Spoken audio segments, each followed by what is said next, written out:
व्यास जी बोले, बटपत्र के शयन करते उनको विस्मित देखकर कुछ हंसती हुई देवी बोली कि तुम विस्मित हो रहे हो।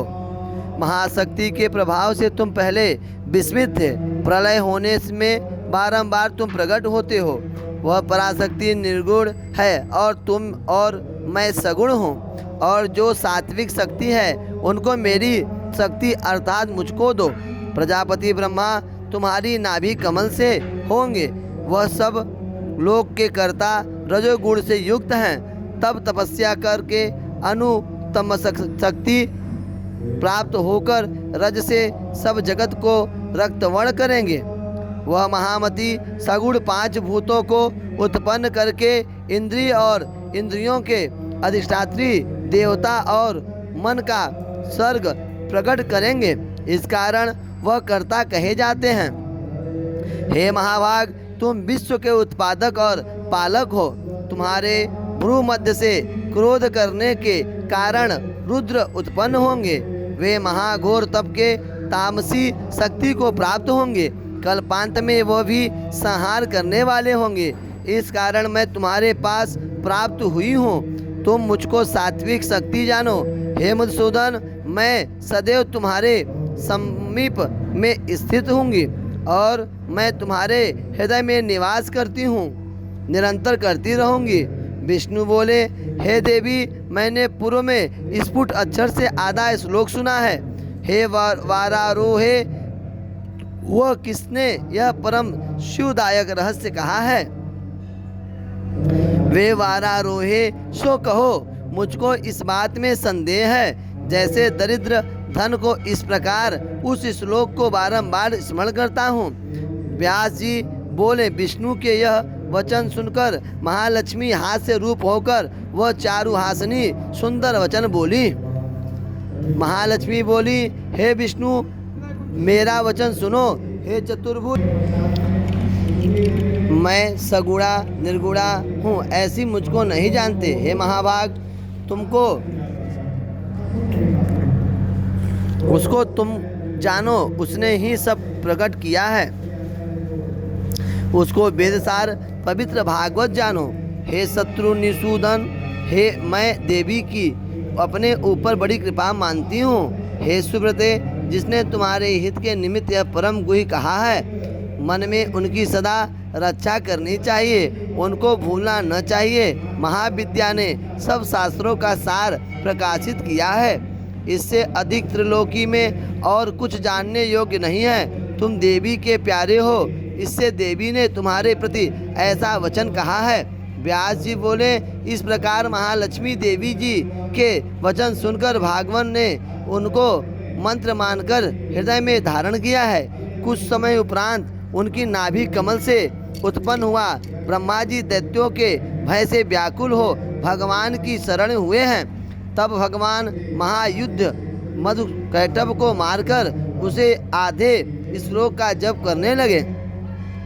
ब्रह्मा जी वासुदेव को जप करते देखकर प्रसन्न हो कमलापति से पूछने लगे, हे देवेश, तुम क्या जपते हो? क्या कोई तुमसे भी अधिक है? हे पुंडरीकाक्ष जगदीश्वर, जिसको स्मरण कर रहे हो तुम प्रसन्न होते हो। हरि भगवान बोले, मुझ में और तुम में जो क्रिया कारण लक्षण वाली शक्ति है, हे महाभाग, उसका विचार करो। वही भगवती शिवा है, जिसके अधिकार में उस में सब जगत स्थित है। वह साकार महाशक्ति अमेया और सनातनी है, जिसके द्वारा यह चराचर जगत विसर्जन किया जाता है। वही प्रसन्न होकर मनुष्यों की मुक्ति के निमित्त वरदायिनी होती है। वही परमा विद्या मुक्ति के हेतु सनातनी है। संसार के बंध हेतु सर्वेश्वरी भी वही है, और मैं भी यह सब विश्व उसी की चित्त शक्ति को उत्पन्न करेगा।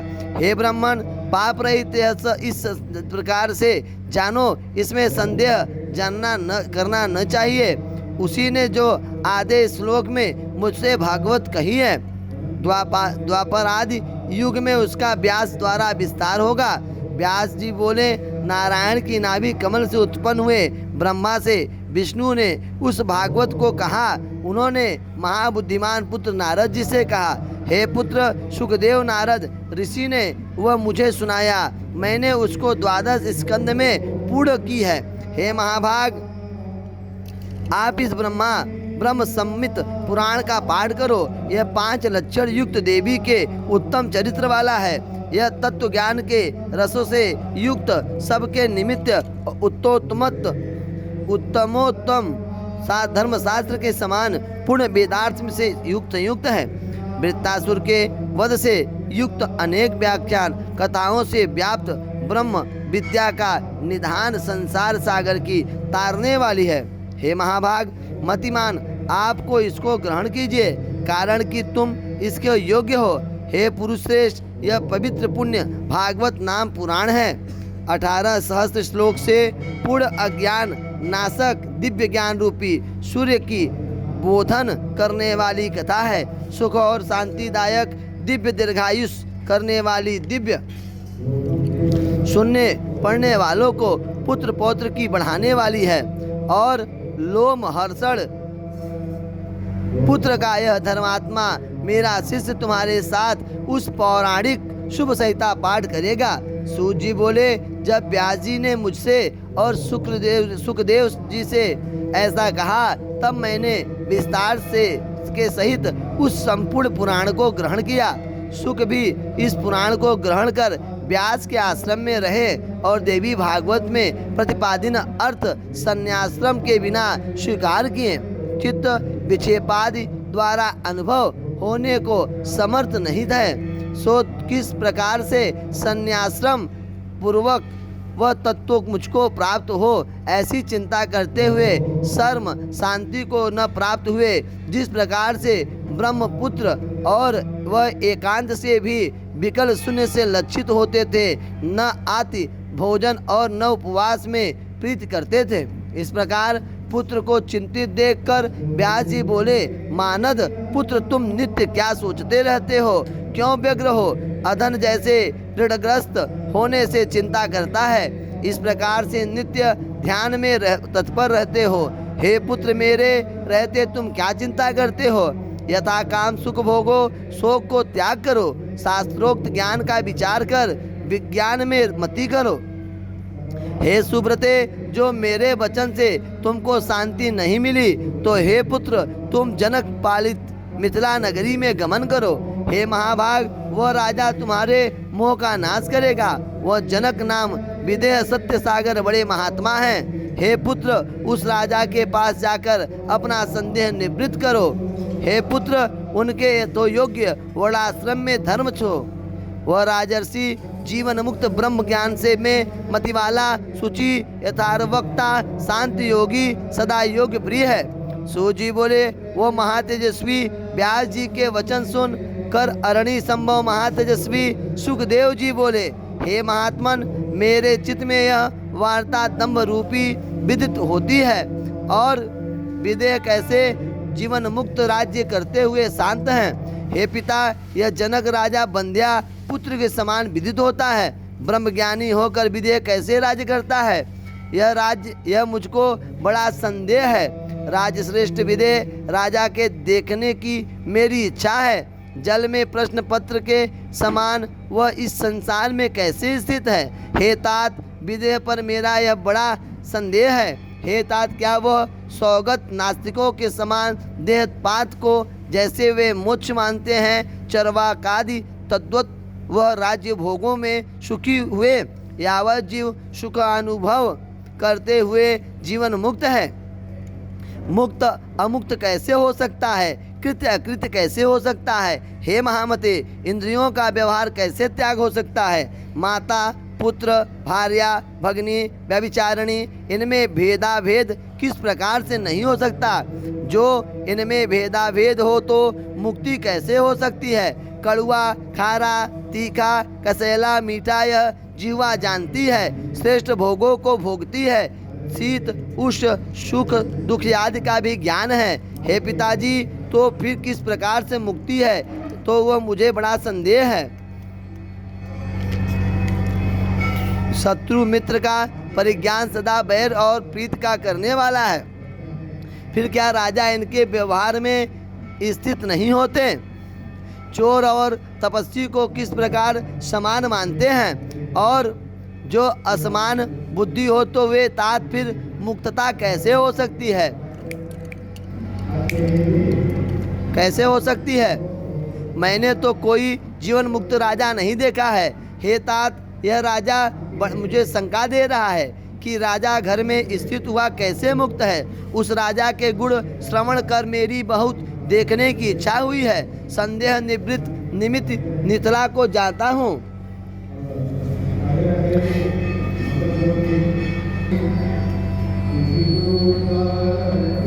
सूत जी बोले, इस प्रकार कहकर सुखदेव जी पिता के चरणों को पतित हुए, हाथ जोड़कर महामना जाने की इच्छा बोले, हे महाभाग, आपसे जाने को पूछता हूँ और जनक के पालित विदेह के जाने की इच्छा करता हूँ कि जनक जी किस प्रकार से बिना दंड के राज्य करते हैं। जो दंड न हो तो लोक धर्म में नहीं वर्त कर सकते।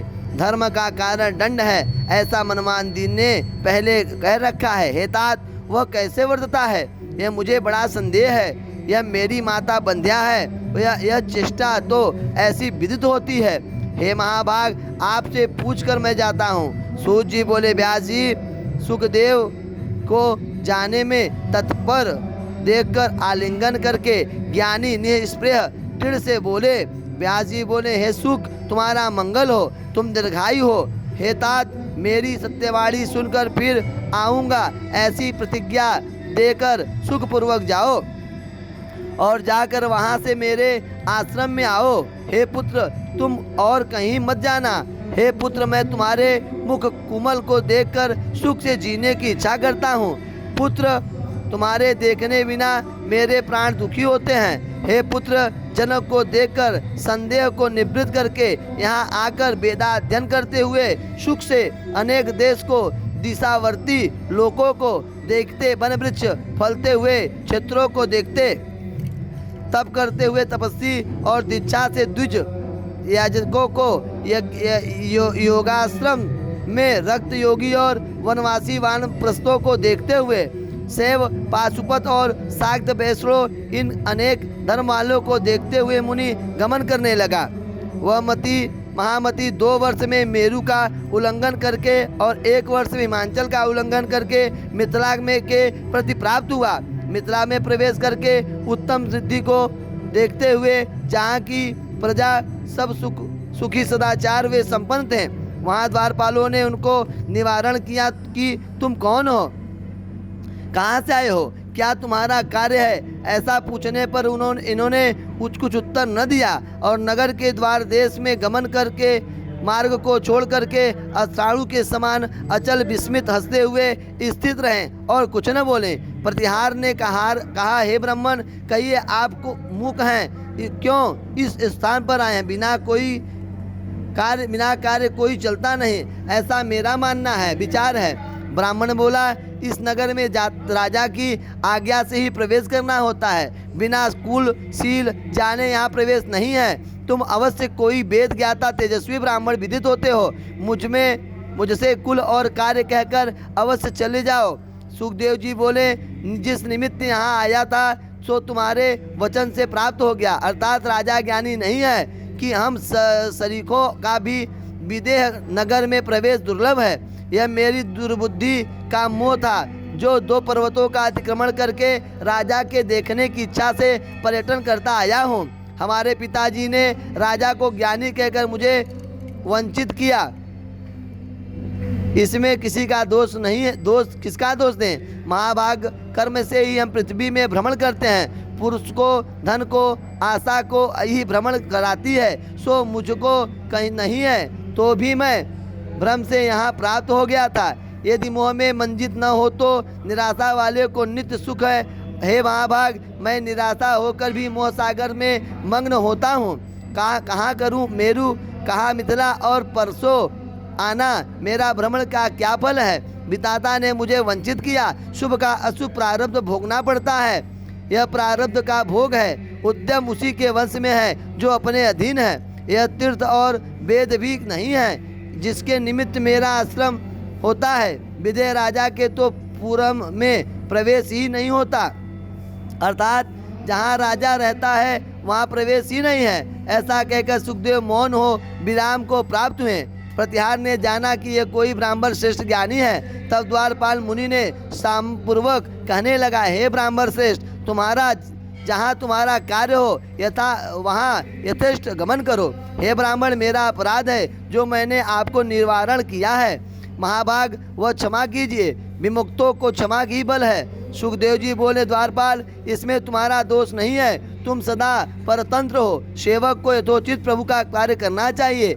जो तुमने मुझे रोका, इसमें राजा का भी दोष नहीं है, कारण कि पंडित को चोर शत्रु का ज्ञान श्रोता करना चाहिए। मेरा ही श्रोता दोष है जो मैं यहाँ आया हूँ। दूसरे के घर में गमन ही लघुता का कारण है। प्रतिहार बोला, ये द्विज, क्या दुख है और क्या सुख है? शुभ की इच्छा करने वाले क्या है? शत्रु कौन है? हितकर करता कौन है? यह सब हमसे कहिए। सुखदेव जी बोले, सब लोकों में दो ही प्रकार के मनुष्य होते हैं, रागी और विरागी। उनका चित्त दो भी प्रकार का होता है। विरागी भी तीन प्रकार का होता है, तीव्र वैरागी, मंद वैरागी और मध्यम, और मूर्ख और चतुर के वेद से रागी दो प्रकार का है। शास्त्र और मति से उत्पन्न दो प्रकार की चतुरता होती है। युक्त अयुक्त के भेद से दो प्रकार की मति होती है। प्रतिहार ने कहा, भगवान, जो कुछ आपने कहा मैं उसको नहीं समझा। आप वह सब विस्तार पूर्वक कथन कीजिए। सुखदेव जी बोले, जिसको संसार से प्रेम है वो रागी कहलाता है। उसको अनेक प्रकार का सुख दुख होता है। धन सुत द्वारा मान विजय को प्राप्त होकर सुख और इसके अभाव में अनेक दुख होते हैं। जिससे प्राणी को यथार्थ सुख मिले वही उपाय करना चाहिए। जो सुख से विघ्न करे वही उसका शत्रु जानना चाहिए। राग युक्त को भी मित्र सुखदाता है। इसमें शास्त्र के अवलोकन से ज्ञान को प्राप्त हुआ चातुर मोह को प्राप्त नहीं होता। मूर्ख सर्वत्र मोह को प्राप्त होता है। विरक्त और आत्मा में रक्त हो को एकांत सेवन ही सुख है। आत्मा और वेदांत का चिंतन करना ही उसको सुखदायक है। और यह संसार का कथनादि संपूर्ण दुख है। और शुभ की इच्छा करने वाले विज्ञान के बहुत शत्रु हैं। काम क्रोध प्रमाद के अनेक प्रकार के शत्रु हैं। इसमें संतोष रूपी बंधु के समान कोई त्रिलोकी में नहीं है। सूत जी बोले, ये उनके वचन सुन और उनको ब्राह्मण ज्ञानी मार्ग का द्वारपाल मनोरम कच्छ मार्ग में उनका प्रवेश किया। वे त्रिविध जनों में सकुल नगर को देखते हुए कि जहाँ पर अनेक द्रव्य व्यापार से भरे बाजार क्रय विक्रय से संयुक्त है तथा राग द्वेष से युक्त काम लोभ मोह में व्याकुल विवाद करते जनों के अकीर्ण है, धन से अतिशयपूर्ण है। इस प्रकार त्रिविध प्रजा को देखकर राजा मंदिर को चले। वो परम तेजस्वी दूसरे सूर्य के समान यहाँ प्राप्त हुआ। वहाँ पर द्वारपाल निवारण किया। तब काष्ठ के समान द्वार पर मार्ग की चिंता करते स्थित रहे। छाया में और धूप में समदर्शी महातपस्वी एकांत में ध्यान कर किए स्थाणु समान अचल स्थित रहे। तब एक मुहूर्त में राजा का मंत्री आकर के हाथ जोड़कर राज मंदिर को दूसरी कक्षा में प्रवेश कराता है। वहाँ दिव्य मनोहर फूल वृक्षों का बाग है। उस वन को देखकर अतिथि सक्रिया करते हैं। वहाँ वारमुखी स्त्रियों को राजा की सेवा में परायण थी। वे गीतवादी में कुशल और कामशास्त्र में विशारद थी। मंत्री श्रेष्ठ ने उनको सुखदेव जी की सेवा में निमित्त आज्ञा दी और आप मंत्री वहाँ चला गया। सुखदेव जी वहाँ स्थित रहे। उन स्त्रियों ने परम भक्ति से यथाविधिवत सुखदेव पूजा की और देश के अनुसार उत्पन्न अन्न से भी सत्कार किया। फिर वे अंतःपुरी को रहने वाली उनको अंतःपुर का कानन जो बड़ा मनोहम था काम मोहित होकर के दिखाती हुई। वे युवा रूपवान मनोहर मृदुभाषा मनोहर थे। उनको काम के समान देखकर सब मोहित हो गई। मुनियों को जितेंद्रिय मानकर सब सेवा करने लगी। शुद्ध आत्मा व्यासपुत्र उनको माता जानते हुए वे आत्मा राम क्रोधित जित न प्रसन्न होते हुए और न दुखी होते हुए उनको विकार देख कर के स्थित रहे। स्त्रियों ने उनको निमित्त बड़ी मनोहर शैया प्रदान की जो बहुमूल्य वस्त्रों से युक्त और अनेक सामग्रियों सहित था। वे आलस रही सुखदेव चरण धोकर कुश हाथ में लेकर पश्चिम संध्या को उपासना करके ध्यान में लगे रहे।